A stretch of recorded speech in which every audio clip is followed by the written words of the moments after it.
Hey guys, welcome to my YouTube channel and welcome to the Advice Corner. So today on the Advice Corner, I'm going to be answering questions on long distance relationships. I have a little bit of experience myself in the same, so I hope that what my answers will be helpful to you who is in one and you who may be getting into one soon. So let's get right into the video. Keep shining. You gotta keep it 100 every day. Being like just keep it shining every day. Better do what you got. No matter what life will bring, keep shining. Okay, so first things first, it's Women's Month. Last week on the 8th of March, it was Women's Day, and I just want to celebrate every woman out there, every amazing lady out there. I thank God for each one of you. There is just something about our nature as women, what we are, that makes us relevant in any environment we are in, in our workplaces, in our families, in our communities. There is always a way that we can contribute as women to our environment. I just want to celebrate every woman who is contributing to a household, to a family, to a community, to an organization, to an office, whatever it is. The Lord bless you. And my wish for you, my hope for you, my prayer for each woman out there is that every day we may learn how to use our femininity to bless every environment we walk into. So happy Women's Day many days later and happy Women's Month to every woman out there. Mwah. So let's get straight into the questions. The first question. Okay, so I got questions from people on my socials on long distance relationships, and today I'm going to be responding to them in this video, and I hope the people who ask me are actually watching. Okay, so question one is meeting frequently whilst in a long distance relationship encouraged? What are the benefits of frequent visits? Personally, if I could see my man as much as I wanted to see him, I would. It's just, sometimes it costs money, to see each other if you're in a long distance relationship, especially if it's like across cities, across different towns, different countries, it will cost you money to see each other. So of course, how frequent you see each other is dependent on your pocket, and rather than that, on your programming, on your schedule. You may be working, you may be in school, you may be doing some activity that keeps you in the place you're in, and so for you to move is really dependent on those activities that you are involved in. So do I think it's important to meet frequently? Yes. Like, who doesn't want to see the person they love every day? Like, who don't want to see the person they love at least a lot? What are the benefits of frequent visits? When you're with each other physically, there is a certain level of intimacy you get to enjoy when you're in each other's presence. You can hold hands, you can hug, you can see each other's facial expressions, even just smelling the way your partner smells. So I think frequent visits just sort of, for lack of a better way to say it, light up a certain fire in your love. When you don't see each other for a long time, you get so used to being away from each other, but when you see each other, it's like there is this spark in you of your love that's just like lit up again. That's the one thing. And also, it's sort of just, especially maybe on the women's part, I don't know how it is on the guys' part, but women, you have other suitors, like you have suitors whether you're near your partner or not. And then I feel like it sort of also takes away the pressure of having to deal with so many suitors when your partner comes around. When they see you with them, it's like, oh, for real, she has somebody. It's like, yeah.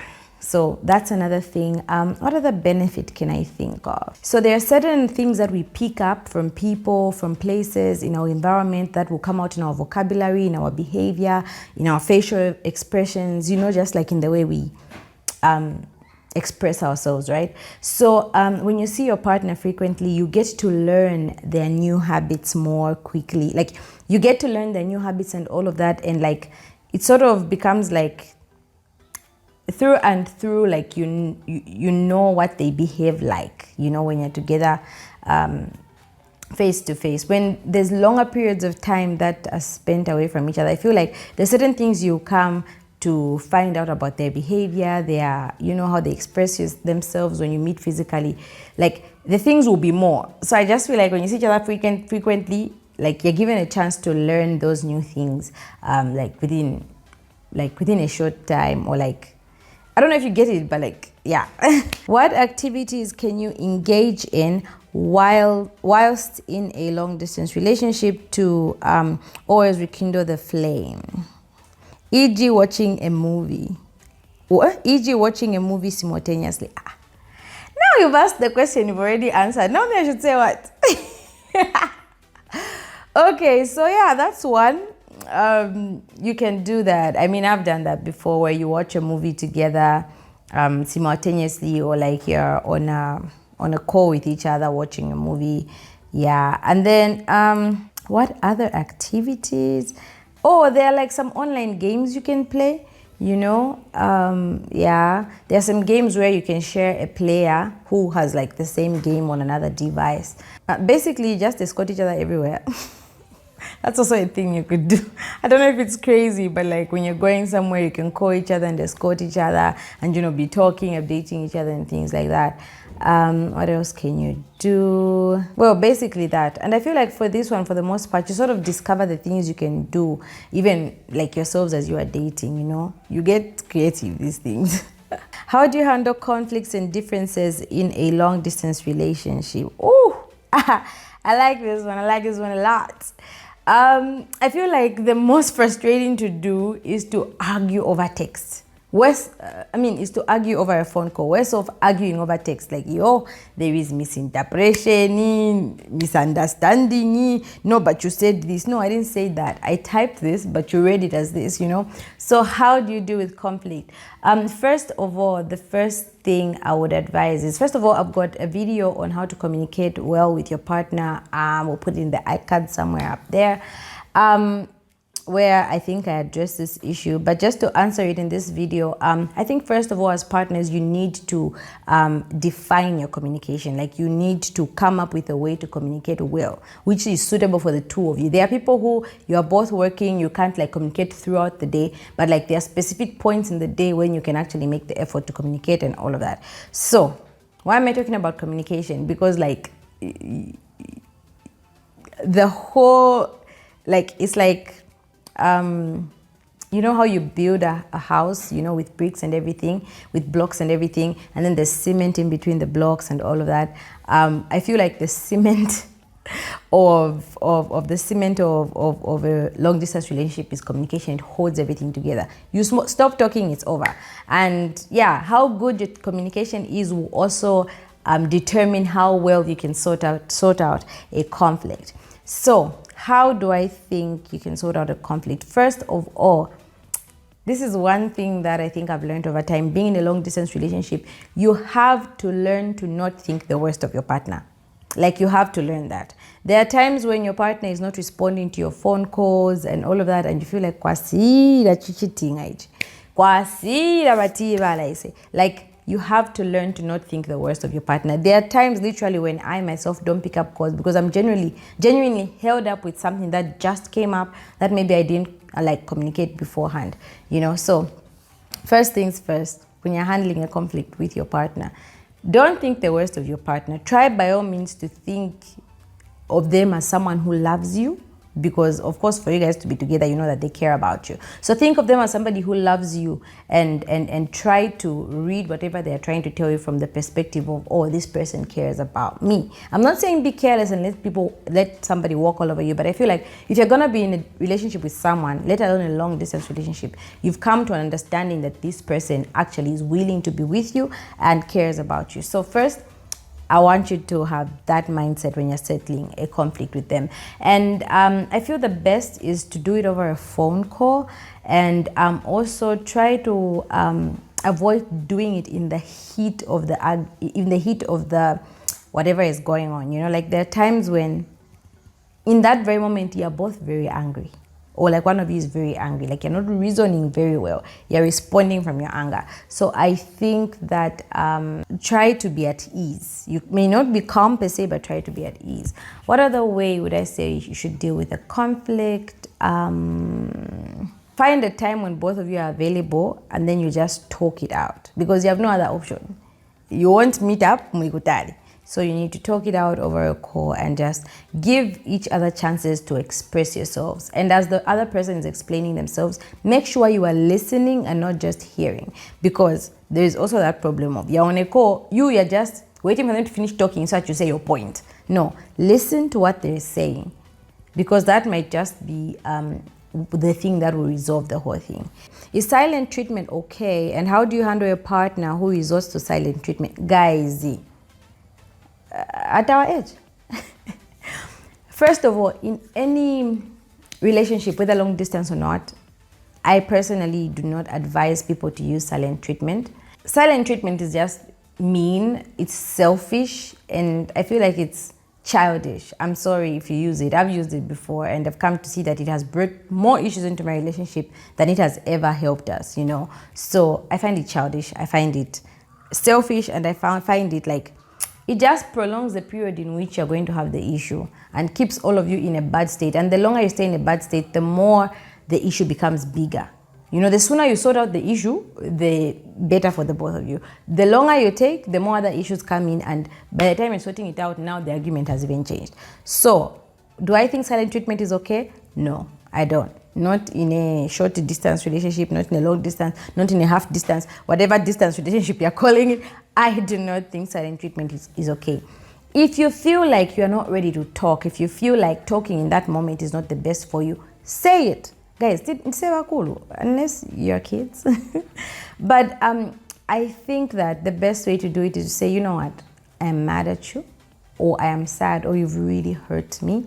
I can't talk right now. So can you just give me some space? I'm going to reach out when I'm ready. Or like reach out to me in like 3 hours. Reach out to me. You know, you maturely and nicely ask your person to say, no, I can't talk right now. The problem is that silent treatment is a way of punishing the other person.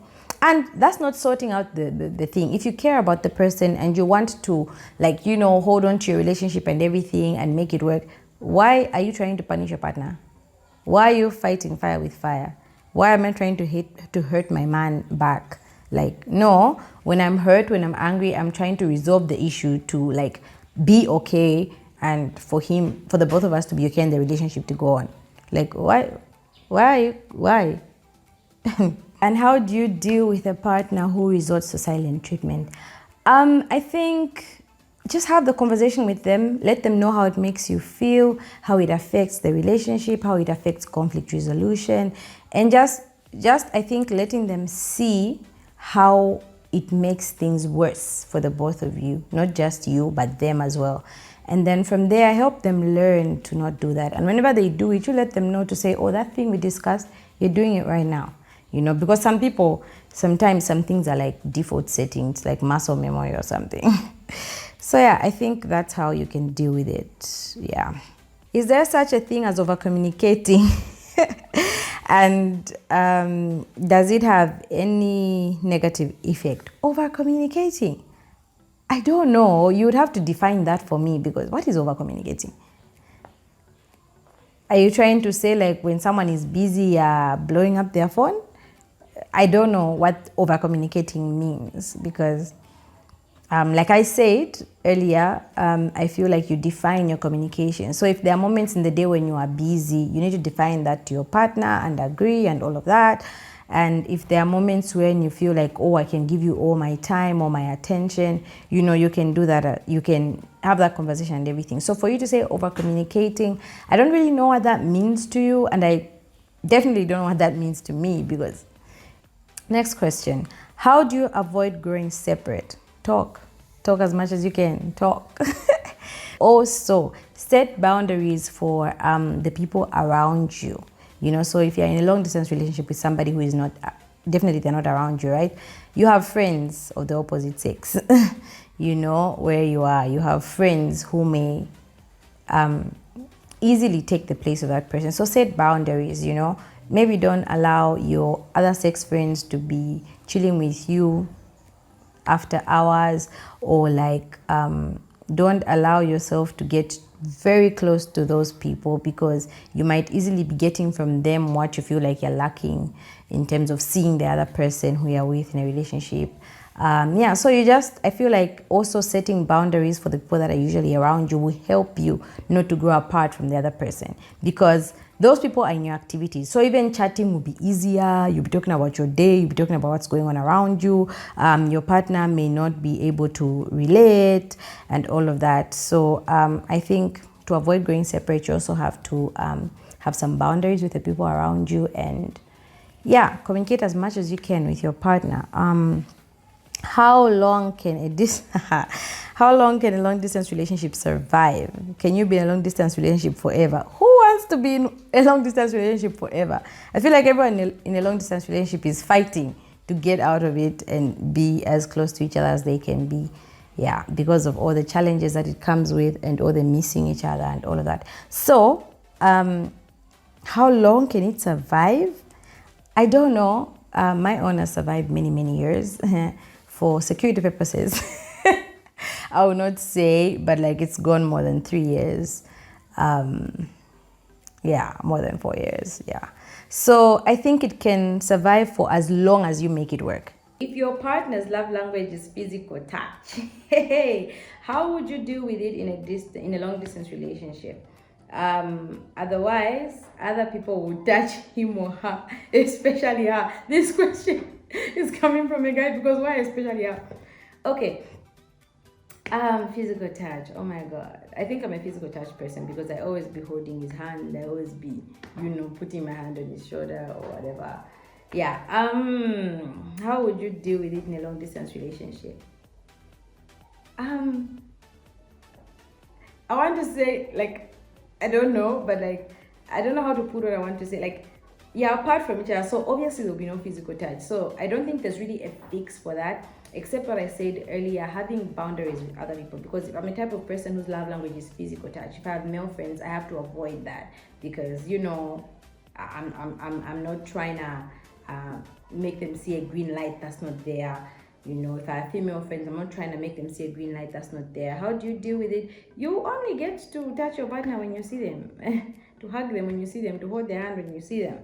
How do you deal with emotional build-up when you meet your partner to avoid sex, since you don't usually meet? Hey. Wow, this is crazy, because there's just this excitement you have when you see your partner and you're attracted to them. Of course, for me, some of these things are very tough to deal with without God. It's my principles, the morals that I stand on in God, and just like the enablement of the Holy Spirit that helped me get over some of this stuff. It's just, I feel some of these things you really need God, because it's a natural process of your body. It's a biological process. Hormones get involved. You get excited when you see your partner and all of that. And sometimes when you hug them, you may want to do more and all of that. So I think you really need God to deal with some of these things. I think submitting to the leadership of the Holy Spirit really helps, because He knows your weak points and He can help you in weakness, and just also being grounded in your morals and the things that you stand for, and also just setting some boundaries for the both of you who are in a relationship, knowing that your bodies want what they want, but you want to please God, you want to honor God, you don't want to fall into sin. So I think setting boundaries and reminding each other from time to time about those boundaries really, really helps. I feel like sometimes being in a relationship with somebody, especially for a long time, you get very comfortable with physical touch, so sometimes you forget that, it could easily like arouse the other person and everything. So it's important to like actually speak about these things with your partner, and tell your partner that, me, when you hold my hand, when you hold my leg here, when you put your hand around my waist, I get excited in that other way, and I'm thinking we are going to end up doing other things. So maybe avoid doing that. Maybe a hug is okay. How often are you supposed to meet